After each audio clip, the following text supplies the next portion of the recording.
मृत्यु के बाद 13 दिनों तक क्यों अपने घर में रहती है आत्मा, जानना चाहते हैं आप। जिस तरह जीवन एक सत्य है, ठीक प्रत्येक व्यक्ति को ये भी भली भांति पता है कि मृत्यु भी एक ऐसा सत्य है जिसे कोई जितना मर्जी झुठला दे, परंतु इसे बदला नहीं जा सकता। कहने का अर्थ है कि जिसने इस पृथ्वी पर जन्म लिया है उसे एक न एक दिन अपने प्राणों की आहुति देनी पड़ती है।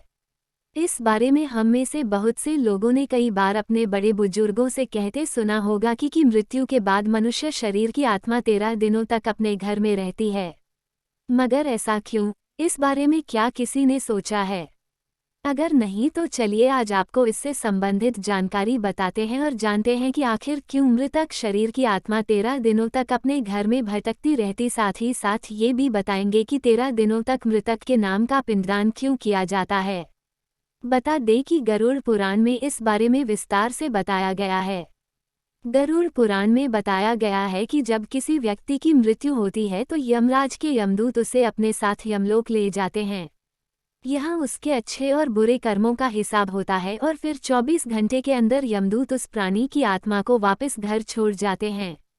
यमदूत के द्वारा आत्मा को वापस छोड़ जाने के बाद मृतक की आत्मा अपने परिजनों के बीच भटकती रहती है और अपने परिजनों को पुकारती रहती है, लेकिन उसकी आवाज को कोई नहीं सुन पाता। ये देखकर मृत व्यक्ति की आत्मा बेचैन हो जाती है और जोर जोर से चिल्लाने लगती है। इसके बाद आत्मा अपने शरीर के अंदर प्रवेश करने की कोशिश करती है, लेकिन यमदूत के पास बंदिश होने के कारण वह मृत शरीर में प्रवेश नहीं कर पाती। इसके अलावा गरुड़ पुराण की माने तो जब यमदूत आत्मा को उसके परिजनों के पास छोड़ जाती है तो उस समय उस आत्मा में इतना बल नहीं होता कि वो यमलोक की यात्रा तय कर पाए। गरुड़ पुराण के अनुसार किसी भी मनुष्य के मृत्यु के बाद जो 10 दिनों तक किया जाता है उससे मृतक आत्मा के विभिन्न अंगों की रचना होती है, और जो 11वें और 12वें दिन पिंडदान किया जाता है उससे मृतक आत्मा रूपी शरीर का मांस और त्वचा का निर्माण होता है, और जब 13वें दिन 13वीं की जाती है तो उस दिन मृतक के नाम का पिंडदान किया जाता है। उसी से ही वो यमलोक तक की यात्रा तय करते हैं। अर्थात मृत्यु के बाद मृतक के नाम का जो पिंडदान किया जाता है उसी से ही आत्मा को मृत लोक से यमलोक तक यात्रा करने का बल मिलता है।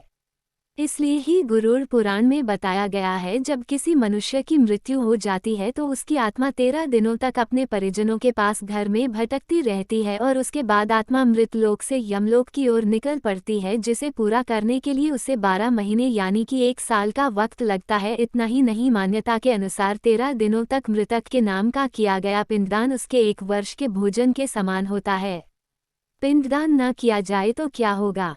इसके अलावा बता दें, अक्सर लोगों के मन में ये सवाल भी ज़रूर आता है कि अगर किसी मृत व्यक्ति के नाम का पिंडदान नहीं किया गया तो क्या होता है। तो दोस्तों आपको बता दें कि इसका भी वर्णन गरुड़ पुराण में किया गया है।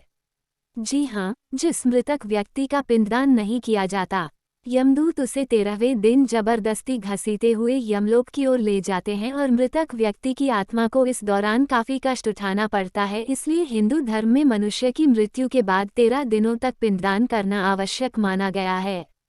इसके अलावा आपको बता दें कि 13वें दिन परिजनों के द्वारा मृतक व्यक्ति के नाम का जो भोज करवाया जाता है, अगर वो कर्ज लेकर किया जाए तो मृत व्यक्ति की आत्मा को शांति नहीं मिलती।